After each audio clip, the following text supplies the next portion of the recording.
in the list of who is attending. I'm just finding my little slides to share with you. And send them. So hopefully if you are on the computer, you should be seeing my slides. And if you are on the phone, that's fine. The slides are all text and I'm going to talk us through them. So here's sort of my plan for the day. I will introduce myself in a minute. I'm going to spend our time talking through some tips for doing lecture format or panel format conference sessions. I'm also going to have a few moments in the time together today where I might ask you to contribute something into the chat. So if you're on your computer, you should be able to see, I think it's at the bottom of your screen, there is a little chat option in Zoom. So if there will be time where you can contribute things in chat and I will read those out. So if you're on the phone and you're not seeing them, that's fine. You can type it to everybody, or if you'd like, you can send it directly to me and I can read it out. I won't assign any names to anybody. So just be thinking of how to get in touch with the chat panel there for a minute. And the other thing is there's hopefully, although we do have quite a lot of people, hopefully we will have enough hopefully we will have enough time at the end to answer some questions. Okay, so let's see. All right, hang on one sec. Okay, so my name is Rachel Ropeek, and I am my current title is Manager of Public Engagement at the Guggenheim Museum in New York City. And I am somebody who I also kind of refer to myself as a museum adventurer, because I think regardless of what I'm trying to do or what my individual position may be, I am always interested in trying to bring kind of a sense of adventure and excitement and something that is a little bit different to museums. I think my ideal that I always tell people is that I'm trying to create programming for visitors in museums that surprises people or that makes them feel like, oh, wow, I never knew you could do that in a museum. So that's kind of what I try to bring. I have brought that to a number of roles. I've done a lot of professional development about different ways of speaking with visitors. So that's kind of related to what I'm talking about today. I have worked with a lot of teachers. I've worked with a lot of museum educators, both full-time, part-time. I've worked with other frontline staff. So I've done a lot of talk about how you communicate effectively with an audience of people, which is what everybody is planning to do at AAM. So my focus today is on people who have, you are all here because you have signed on to do like a lecture format or a panel format session. So that's kind of what we're going to be thinking about. But I want to start out by asking everybody, what is your top reason for proposing your session in the first place? So here is where, if you can enter this into chat,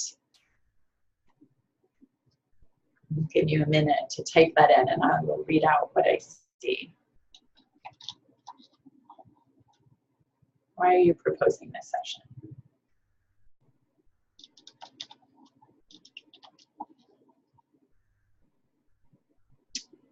Okay, so one person says to help other museums work smarter, not harder. Someone else is saying, I felt the topic was important and not really discussed. Someone else is saying, wanting to give back to the field.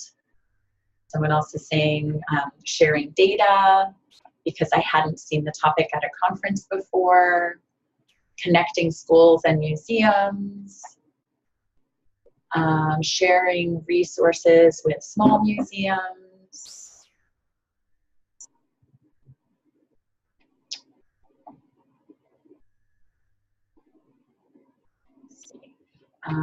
Let's see. Sorry, my scrolling is going fast. I have to make sure I'm not missing anybody. Failure is underscored. The topic represents a new initiative, a newish initiative that has old roots in programming. opportunity to present new perspectives, connecting large and small museums to share resources, had a positive project experience and wanted to share with others. How can I get volume? I'm not sure if that is a question for AAM or if that is your reason for proposing your topic. If you're having any technical trouble, you can, and you're on the computer, you can send a private message to the AAM Zoom account if you do need some technical troubleshooting. So other reasons that people are listing to share, they're wanting to share best practices and have a chance to collaborate with others in the field. A great institutional history of exhibitions, ready to share results of many years of experience and data. Sharing something new in my museum's work that we hope will be inspiring and helpful to colleagues. All right, so why don't we, and there's one more, to share the power of diversity with a binational student staff. Okay, so why don't we, that's a wonderful selection, right? So lots of people are here wanting to share, and I'm just gonna, as we speak about sharing, I think my slide share is not quite happening. So I'm going to reshare and hopefully you'll see slides that you are now seeing. Right. So technical snafu. Okay. So all of these things, these different reasons for sharing, right? That people want to share positive work, they want to connect, they want to be of benefit to the field as a whole. All of this is totally helpful. Next question that I want to ask for all of you is, what makes you most anxious when you think about leading this session? And that could be true if you are a seasoned pro, or that could be true if you are doing this for the very first time. So one person is saying, if you want to put this in chat too, one person is already chiming in logistics, making this person anxious. Yup. Okay. Okay, one person is anxious about conference center technology failure, getting everyone's part done on time.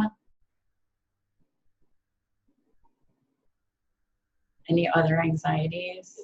Silence. Speaking in front of a large group. What if no one shows up, or people show up and are bored? Attendees will think that I don't have any authority, or that I don't have authority or experience to speak on my subject, that I won't have anything new to share that people haven't heard before, people won't engage, how to engage the audience, some of whom are already practitioners in the field, attendance, sharing the right kind of data, managing time well during a panel discussion. Are we really relevant to the audience? Public speaking and engaging people. Conveying substantive information in a short amount of time. Yeah, these are all, I feel like you're all in very good company with each other. I hope you are all kind of resonating with some of these. I don't think any of you are alone. And these are all certainly things that make me anxious when I am heading into my own conference presentations. We have one more contribution, public speaking and appearing knowledgeable. So you really are you're putting yourself out there when you present at these kinds of things, especially on the scale of AAM, right? It is a place where you want to sound like you know what you're talking about and be of value and be engaging to people. You want people to come to your session, right? Public speaking is not a thing that all of us are always very comfortable doing. Oh, there's one person who's asking, are you going to talk about the logistics of presenting the audio visual at our panel? And that's not what I'm talking about today, although I think some of that is covered in the presentation that Veronica already mentioned, that's in the presenter center about logistics. So today we're really just thinking about the kind of public speaking side of things. So I have one more question that I want to ask you in the chat before we move on, which is to think of a time that you attended someone else's presentation which could be at a conference or in a meeting or a day-to-day program or professional development. I know not everybody has a lot of conference going experience. But if you want to think of a time that you attended someone else's presentation and type into the chat, what sticks in your mind most? Keep in mind, this could be a positive thing or a less positive thing. So let's see what people have to add.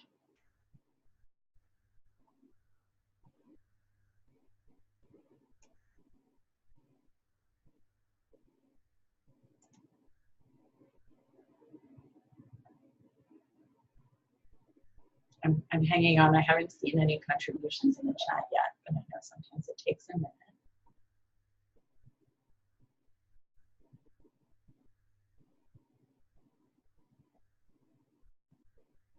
So far, nobody has. Oh, there we go. Okay, it's delayed.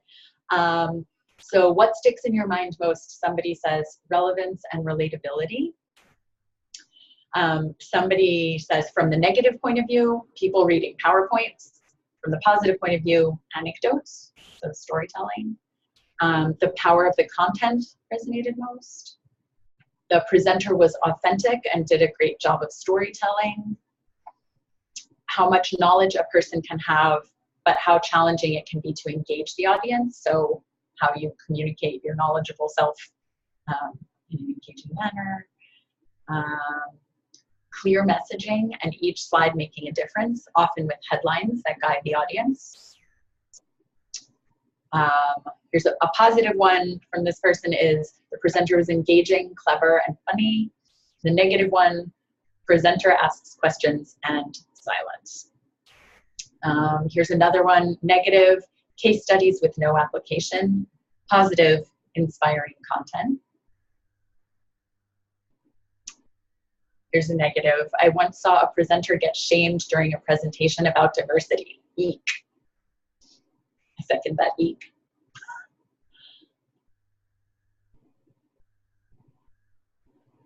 And now it looks like the chat is slowing down. So these things that are both negatives and positives are hopefully things that can help you guide your planning for your presentation.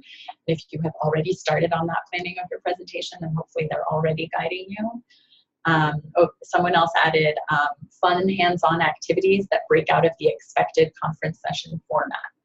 Right? So we're going to talk about some of these, hopefully what we're going to talk about today is tips on how to stay on the positive side of some of those and away from some of the negative side of those, right? So let me keep going and keep thinking about how some of these ideas relate to your plans. So my next slide says getting started. So some of you may already be started, right? But I'm also going to assume, as Veronica said, some people work on their presentations. Even after you've turned in your presentations officially, you may be working on some of the details of it. So just as you think about that, I have a couple of bullets on this slide. The first one says, play with your format. So just because you've ticked the box for a lecture style or a panel style presentation doesn't mean you just need to follow the kind of most boring negative image that might come into your head about what that might be, right? So several people were saying in things that were memorable, right? Activities that broke the format, or engaging presenters, or, engaging, several people talking about engaging the audience in different ways, right? So like I have been on a number of panels, for example, that one we did, it was basically a panel where different people were sharing their ways that they had worked with families in museums, but we did it like it was a Family Feud game show, right? So instead of kind of going down and saying like, each panelist will have X number of minutes to talk, and then we'll have a Q&A, which is fine if you want to do it that way, but you don't have to do it that way. So instead of doing it that way, in this case, we had a little game board, and people in the audience had to guess which was the most common theme that had showed up in all of our experience. And then based on what they guessed, that was what the panelists each spoke to, right? So that was something where, we had to be ready to not share everything in exactly the way that we might have been prepared to talk about it, but That gets to my next point that's on this slide, which is prepare and then be prepared to improvise, right? So I think one of the things that makes presentations the most difficult, that hits at some of the negatives that you all brought up, is when people are prepared way too much and then they're just kind of droning on reading their PowerPoint or reading from a script or reading something that they have written out word for word on a piece of paper in front of them. And so I understand that that makes a lot of people feel more confident in going into public speaking, but I think that preparation is very important, but then also with the knowledge that see what happens in the room. So if people ask you a question that takes you in a different direction, it's okay to go in that different direction, right? If you are going to do it in a kind of alternative format, so to stick with that Family Feud example, part of why we did that was that we didn't want to get stuck in something where it felt like we were just kind of repeating something by rote. So we wanted to engage people in a way where it felt like they were getting their own interests responded to. I can also say I did another, actually this was a session at an AAM a number of years ago that involved multisensory learning. We were presenting about multisensory learning that we had done in the museum. And so we had put one of the learning techniques, these multisensory techniques, under everybody's chair. So we got everybody, you know, some people were tasting things and other people were smelling things and other people were touching things. And so that kind of got people to have an experiential engagement with the content that we were talking about. So I think I would suggest these things to think about. Is there a way that you can play with the format of what you're planning to say so that maybe that preparation doesn't make you feel like you're too locked in and that you are okay to improvise. And then the third bullet that's on this slide is get outside feedback. Right? So as you are figuring out what format you might want, or as you're doing these preparations, talk to colleagues, practice your presentation in front of colleagues, or it could be friends or family, right? Especially if you are presenting with people from other museums and you may not always be able to be in the same room together for all of your preparation. Take some time to run your ideas by other colleagues or friends or family. And then actually trust what they're giving you as feedback, right? I think it's often, I speak for myself, maybe it's true for some of you, but I think it's often very common to kind of listen to feedback and then say like, oh no, but they don't work in this field. So you kind of discount what they're saying. And that's true, they may not work in your field, but they also may have some good tips about like, oh, that story wasn't that engaging. Is there a better way for you to tell it? Or I'm not sure what that question really means. I don't know if anyone will be able to answer it. So those are those moments where you may be able to avoid some of that awkward silence or lack of engagement if you run it by people to kind of test it out outside your own head. So I'm going to move on to my next slide. And I feel like this is my kind of biggest tip for presenting at a conference. It's breath and body language, right? So the first one is remember to breathe. And I really mean it, right? So I know you're all mostly muted here and you're on the phone or you're watching along, but let's all just take a moment now to take one deep breath in.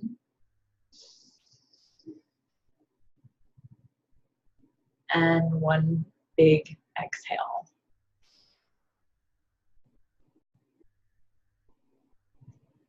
Right? And don't forget about the power of doing that in the middle of your presentation, right? You can do it either while someone else is speaking. If you want to take a preparatory breath, you can, or you can stop and ask everybody in the room to take a breath with you, just like that, right? I think everybody always needs that reminder. Sometimes we just need a deep breath in and a deep breath out, and it helps everybody kind of relax and focus back onto what you have to share. Right, so that is one thing, especially if you feel like your throat is getting very tight or you're nervous or you're kind of speaking right up here, kind of in the back of your mouth or in your throat. Take a deep breath, relax your shoulders. It always helps. Right, so the next thing that I have on this slide is open versus closed body language.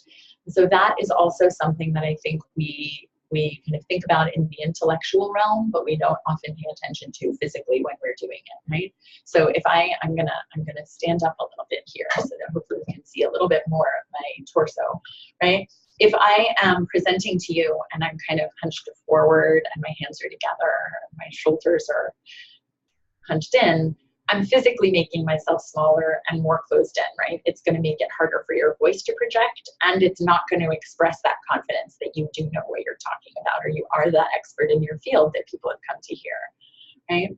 Whereas if I keep my shoulders back and down and my arms are relaxed, I have a much better, first of all, breath control and posture, but also just kind of an appearance of confidence. And that's my third bullet, so I'm going to come back closer to you. My third bullet on this slide is faking confidence can actually make you confident. And I know some of you may have read these studies, and I have a link to Amy Cuddy's TED Talk at the end of this that I will share, which is all about kind of power posing and how just changing your physical pose can impact your mental state. But they've done any number of studies where, you know, it's like if you hold, she talks about power poses, right? So if you find a pose that makes you feel big and powerful and confident and you hold it for 30 seconds, it will actually help you feel more confident, right? They've also done studies about how when people hold a pen in their mouths, right, and you're physically making the shape of smiling, even if it's not from happiness, it will provide some of the same feedback to your brain that actually smiling with happiness will. So the fake it till you make it idea is not one to be discounted. It can have actual positive benefits for you. The other thing that I would recommend is if you are somebody who gets very nervous about public speaking in general, see if there is one little tiny private ritual that you can do for yourself right before you're going to start speaking or right before you go into the room. It could be a little mantra in your head, like a kind of you got this, or you know what you're talking about, kind of self-affirmation. For me, one thing that I also do is I'm a big fan of the kind of like aromatherapy type thing. So I have this one little blend of, for me, it's essential oils, but for some people it's, you know, your perfume or whatever you want to be. And I just rub it on my wrists a little bit and take one deep breath with that scent, right? And that I find kind of helps me feel a little more calmed and centered. So if you are someone who's very nervous, just one little ritual just for yourself right before you go in. Okay, I am going to move on. My next slide is about accessibility of slides. And I know Veronica also mentioned there's some information in the Presenter Center, and that by submitting your presentations early, she and Tiffany can help out making sure that your slides are accessible. But this cannot be said enough. And I think probably most of you who have ever been to a conference have seen some bad PowerPoints. So I am going to say it again.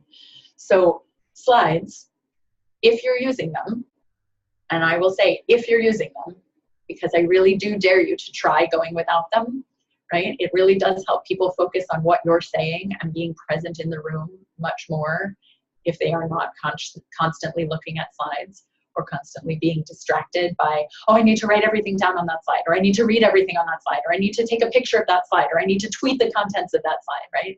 That's all things that will distract from what you're saying. So I really do. I dare you to try no slides. We'll see what happens.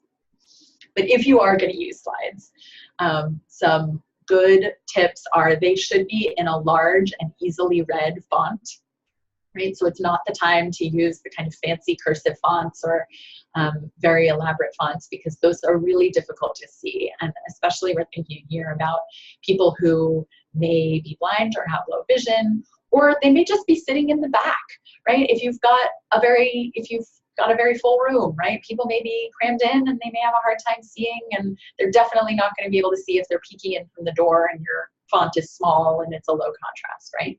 So the contrast is my second tip here on slide accessibility. You want as high contrast as possible. Black and white is the best. The slides that I'm using today are pretty much all black text on white background.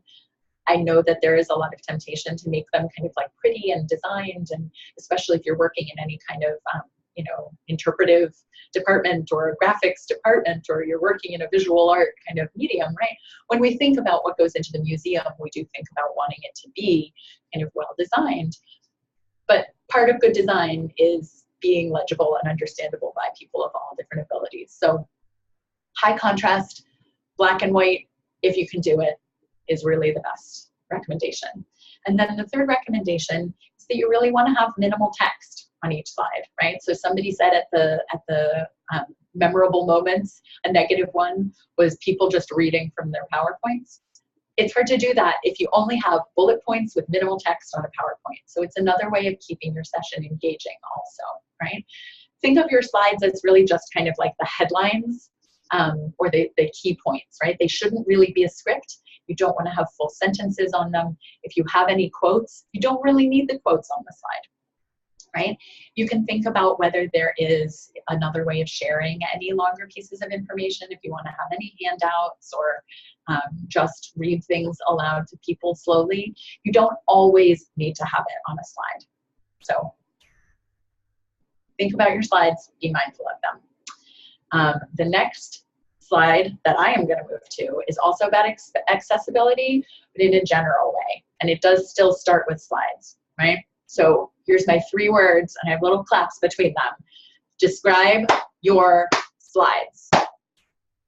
Okay, so if you use slides, of course they're going to be high contrast. Of course they're going to have a large and easily read font. Of course they're going to have minimal text. But you also really need to describe what's on your slides, especially if you have any images on your slides. There are people who will be at this conference who will not see your slides at all, right? There are people who may be blind. There are people who, as I said before, just may be sitting on the floor in a crowded session behind a chair who don't have a viewpoint to see your slides, right? So it's really important to describe what's on them. This is another plug for why your slides should not be crammed full of lots and lots of complicated things. So if you have an image, tell us what the image is. You don't need to go into a ton of detail. It could just be, you know, here is a picture of a family of Asian parents and 2 children, a mother and an older woman and 2 children walking into a zone that says Discovery Center over the top of the doorway. You know, it can just be a little bit of a general description, but it's really important to describe what's on your slides for anybody in the room who may need that audio cue. My next bullet about important general accessibility in your session is not about slides, but it is another 3-word with claps in between reminder to use the microphone, right? And this one I think we have probably all experienced too, where somebody says, oh no, I'll just be real loud. Or someone who wants to ask a question in the audience doesn't want to wait for the microphone to come over to them if you're running a microphone around the room, right? The microphone is also there for accessibility purposes. There will be people there who will have hearing aids or they'll be connected to a loop system, right? And they are really relying on the microphone amplification as the only way that they will be able to hear what's being shared. So I don't care how loud your teacher voice is. I don't care how much theater experience and projecting you may have, still use the microphone. Right? So that's one thing that I think is also kind of a nice opportunity for you to kind of remind people in the room that that's why you're asking them to wait for the microphone to come to them, or if you're going to invite people to come up and speak into a microphone at the front of the room, however you want to manage it. But you get to kind of tuck in the reminder that you are thinking about accessibility by saying, oh, we're going to wait for the microphone so that everyone is able to hear us, right? And that's what people talk about when they talk about universal access, is things like that, where you're doing something that makes sure nobody has to feel stigmatized or left out by what they are or are unable to see or hear. So I'm going to move on. My next thing is for those of you who are thinking about being moderators, right? If you are being, my slide here is called Moderate in Style. If you are the moderator of a panel, my first bullet here says, damn it, Jim, you're a moderator, not a panelist, which is my my little Star Trek nerd joke. But I do think it's important to think about what is your role as the moderator, and it isn't the same as your role as a panelist, right? You might be filling either of those roles, but they're not the same.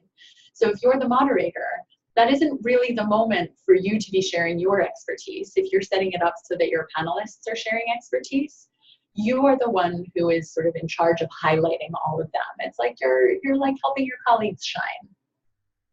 And you don't need to take all the shine in that situation for yourself, right? It's important to remember, like, when even though you're presenting at a conference, and of course we're all doing it because, like, those things that we said at the beginning, you know, people want to share, people want to kind of get a discussion going that isn't something they've seen a lot, people want to make connections. That doesn't necessarily just mean you have to be kind of in the spotlight the whole time. So especially if you're the moderator, think of it as you are enabling your colleagues to have that spotlight. So the next thing that this slide says is you are the one driving the train as the moderator, right? So you're the one who is in charge. So and then the third bullet says you are setting the tone. So all of these things are within your realm of expectation during the moderator panel. So you are the one who is in charge of the timekeeping, right? You are the one who is in charge of the logistical management of the session, if that means having people move around, if that means changing the slides, if that means passing the microphone, if that means handing out materials, right? Like those sorts of things, those are your babies to take care of for that time that your group is together in the room, right? And you're the one who then, for example, if somebody asks their question without using the microphone, repeat it into the microphone, right? Like that's something you can do to help foster that accessibility that is within your role as the moderator. You're also setting the tone in terms of kind of behavior in the session. So if you would like it to feel, you know, relaxed and casual, what can you do with your body language and the way that you introduce the session to encourage people to feel relaxed and casual? If you would like to really make sure that people, for example, if it is a session where you've decided you'd like it to be held under Chatham House rule, which is sometimes, for those of you who aren't familiar, Chatham House rule is, it's sort of a stories stay, lessons leave idea, where you take the ideas from this session out into the world, but you don't attribute them to anybody in particular or go into too many of the details, right? And so sometimes that's a way to encourage people to feel more comfortable sharing something that may be a more vulnerable moment for them. But you as the moderator are the person who's in charge of setting that tone and making those announcements to them. So just kind of remember what that role entails. And the last point on this slide is timekeeping is key, with key all in caps, right? And you as the moderator are also the one in charge of making sure that your panelists stay on time. So it is a thing to keep in mind that I think often what happens when people, like, let's say you've got a panelist who is going over time, if you've given your panelists 7 minutes each to talk, for example, and you as the moderator see like, oh, somebody has gone into minute 8, oh, and they're not wrapping up. I think a lot of people think like, oh, it's impolite to interrupt them, so I don't want to interrupt them. But I would encourage you to think of it more as it's impolite to the other panelists and to everybody in the room to then have to squeeze other people's time into a shorter window. So there are ways to be polite about it, right? First of all, if you've practiced this with your panelists, that helps. But there are ways to politely interrupt, right? You can jump in and say, you know what? Oh, I'm sorry. We're just going to have to move on, but we'll have some time to come back because we're going to keep going according to the time we planned, right? And people will appreciate that. And don't worry about offending people by keeping to time. Okay, that was my reminder for moderators. I have one slide. So my next slide defies my own rule of good slides. So bad girl. It is about the AAM code of conduct, right? So this is not just for moderators, this is for anybody running any kind of session. And I'm not gonna read all of the text on this slide because AAM, I have a link at the end of this presentation to the official site with AAM's full code of conduct. But what I have pulled out from this is selections to remind everybody that while AAM will have, you know, Veronica and Tiffany, they've got staff who will be running around helping to keep up this code of conduct, and everybody in attendance will see this code of conduct and be expected to uphold it. You, as the session presenters, are in a position of greater power, and so you get to model this for everybody in the room. So I'm just going to read the first two sentences, which are kind of the key ones. It says, quote, "The American Alliance of Museums is dedicated to providing a safe, inclusive, and welcoming conference experience for everyone. We do not tolerate discrimination or harassment in any form." So then there is, the next sentence is, "Discrimination is the unjust or prejudicial treatment of others based on human difference." And the next bit that I've only pulled selection from, so I'm not going to read it all out, but it is what harassment includes and then what discrimination and harassment do not include. So a few of the highlights kind of related to session presenting in a very acute way. Harassment includes comments or actions that minimize a person's lived experiences, identity, or safety. Sustained disruption of talks or other events, deliberate intimidation or stalking of any kind in person or online. And there are a few more of these on the full AAM website, but I do just want to remind you all that you, as the people who will be presenting, are the sort of, you know, like for you, you have the first opportunity to be able to shut down harassing behavior so that we can have sessions that feel inclusive and welcoming and safe, right? So I do also point out on this slide that a few examples from the code of conduct that discrimination and harassment are not reasonable communication of boundaries, such as leave me alone, go away, or I'm not discussing this with you, right? So there's an example of where you can say, like, this isn't really a time, you as the presenter with your microphone can say, you know, this isn't really the format for discussing this issue right now, right? And then you can move on, right? Here's another point. Discrimination or harassment is not communication in a tone that you don't find congenial, right? So we're not going to be kind of policing people or saying like, oh, well, I would ask you to please say that in a gentler way, right? If somebody is saying something in a way that they have been moved to say, you do want to give them that room to say how they need to. Right? Discrimination or harassment is not discussion of sensitive topics, right? So part of what we're here to do at these conferences is to learn from each other and share with each other how different people have handled some of these sensitive situations.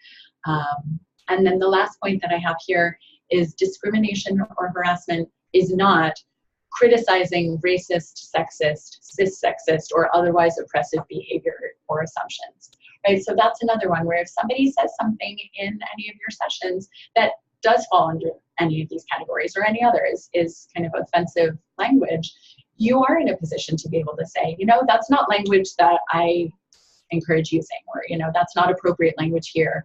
There is a place where it is perfectly permissible and encouraged to step in and address a problematic comment that somebody has made.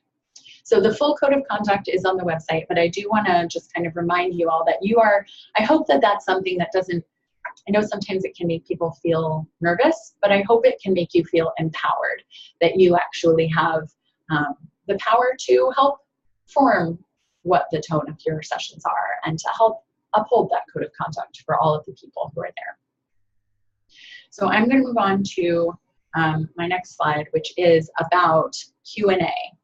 Which again, you don't have to have Q&A, right? I think this is a part of a conference session format that lots of people assume is expected, and it is often nice. I'm not saying it's bad, but just to think about what's really going to help your session be the best it can be.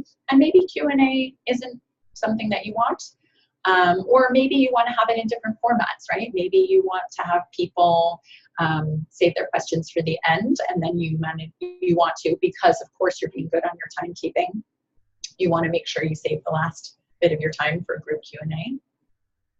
Maybe you want to have people write questions on index cards and pass them up to the front. And you're not going to have a time where people speak out Q&A, but you will have some time where you, as the presenter, reads out questions that have been submitted from the audience anonymously, right? That's another way to get people feeling maybe more comfortable asking a sensitive question that they don't necessarily feel confident enough to stand up and say in front of a whole room full of their colleagues.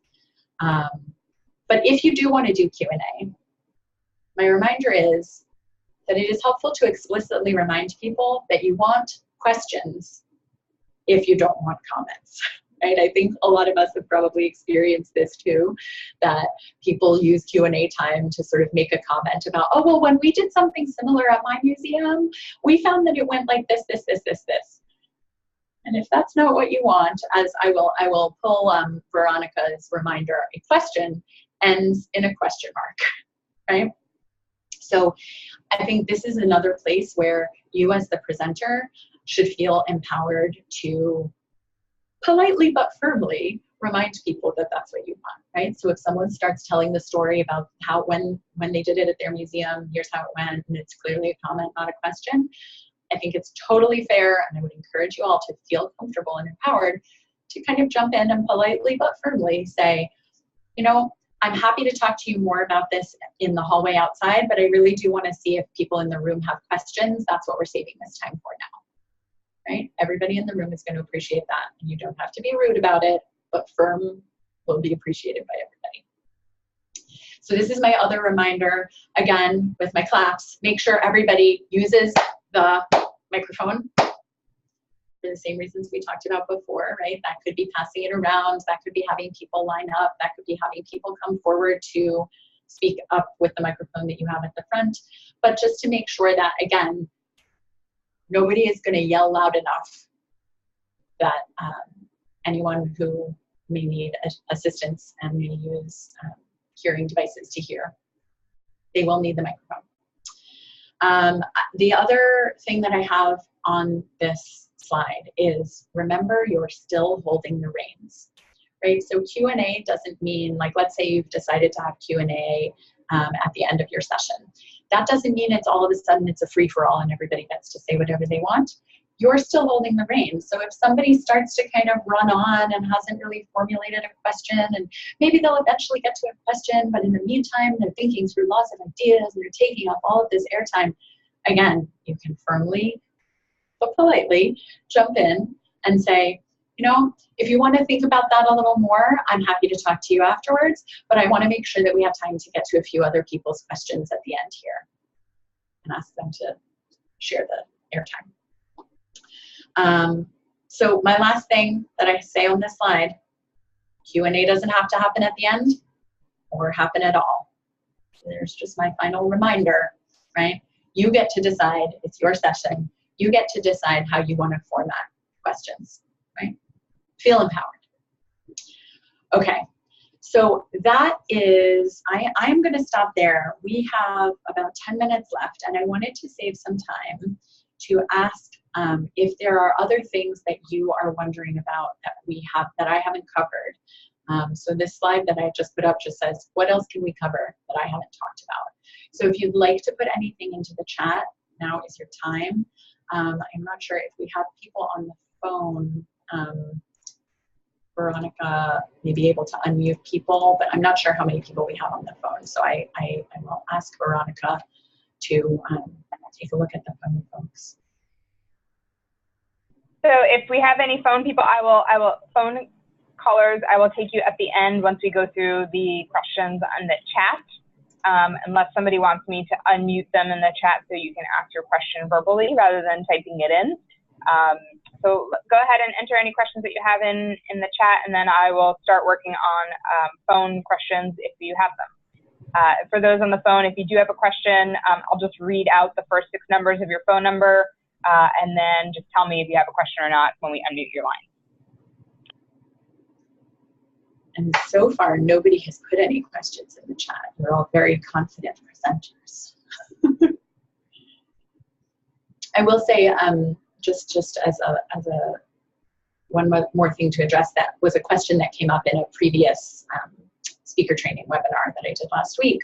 Somebody was asking about, are there any tips for preparing, but then without feeling like you're reading from a script.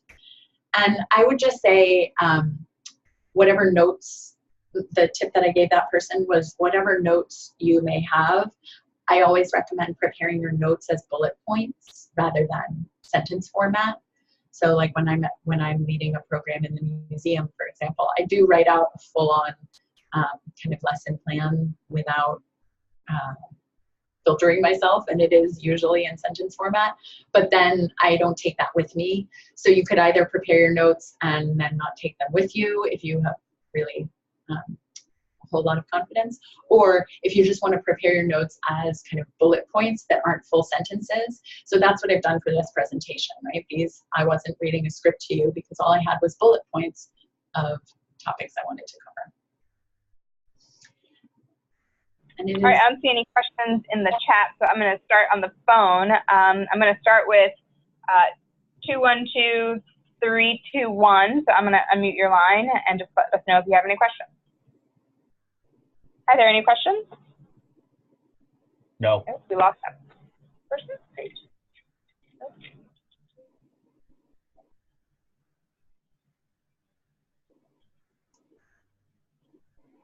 Okay, I'm going to start with 50.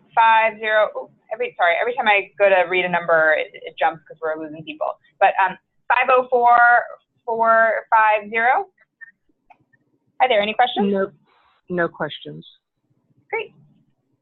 Next up, 831648.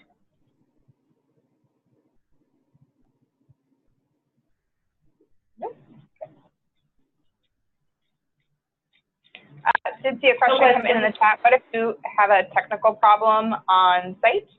And so the answer to that is we will have roving AV techs should there be an issue. Tiffany and some AAM staff will also be on hand should something happen, and then we will grab a AV person. But that is a great plug for me to remind you all to stop by the speaker ready room, make sure your presentation looks good. Your presentations are pushed from the computer in the speaker ready room and not from the computer in the room that you are in, which is why it's important to stop by there and make sure we have the greatest and latest presentation that you have available to you. That also gives us a chance, like I said, on May 10th, when your slides are due, for us to look at anything in case there may be an issue. Maybe you have video in your presentation. But of course, like I said, on site, if there's something happens, there'll also be volunteers in your room, and they will also be able to call AV support, and they can help you.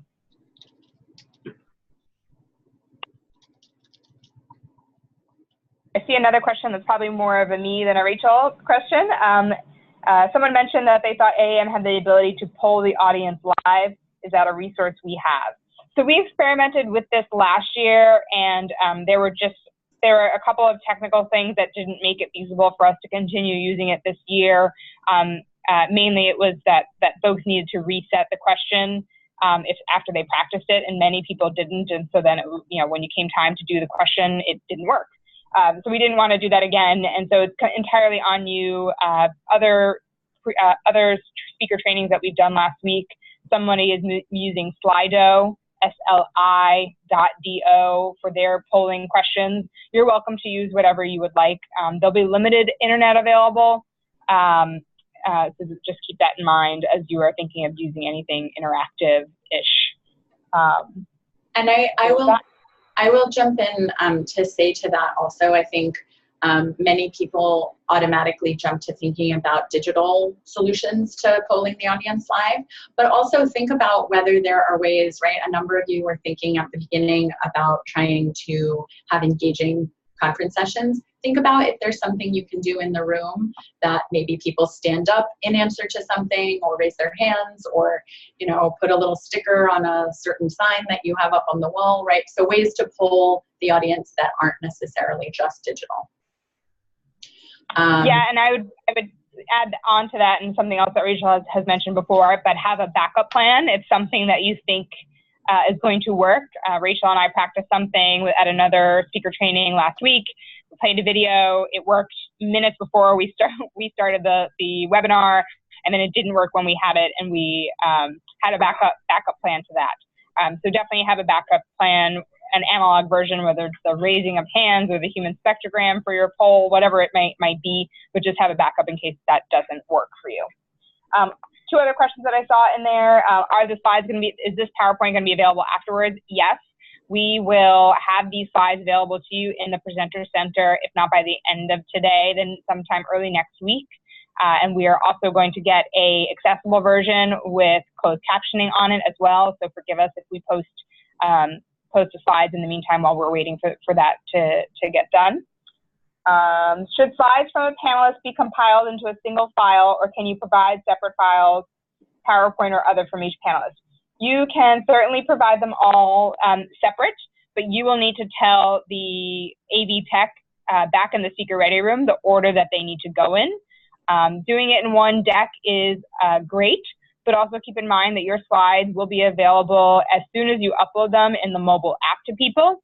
So they might not know that your slides are all in one deck, and they'll be clicking on the second person or third person's name in the mobile app and not seeing any slides. So just keep that in mind. And I don't see anything else, and there aren't any phone callers. So Rachel, I'll leave that up to you. Yeah, so my very last slide that I will put up is just a couple of resources to go check out, which I referenced while I was talking.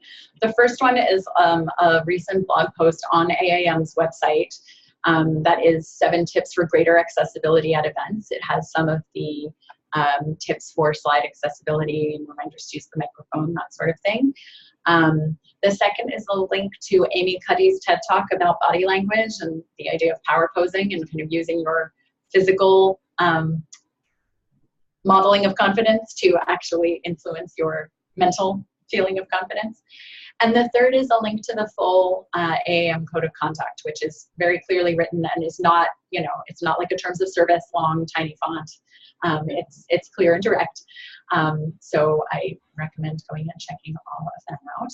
And that means I'm going to do what I always try to do, always a good meeting tip, and something you can keep in mind with your sessions is try to end a few minutes early. And so it's 12:28. So I'm going to end a few minutes early and hope that some of this has been helpful for you. And I look forward to seeing you in New Orleans in May. And so before you all dash off the phone, just again, some quick reminders. If you have not registered, today is the last day to save $200. The presenter rate goes up to $575 at midnight tonight. So go ahead and take care of that and share that with your panelists or other colleagues that are waiting to attend. Slides are due to us May 10th in the Presenter Center. If you haven't logged into the Presenter Center or have misplaced your login credentials, send a note to Tiffany. Her email is on the screen, but for those of you on the phone, it's T as in Tom, B as in boy, Burns @aam-us.org. Other than that, have a great weekend, and we will see you in just 30 days. Bye, everybody.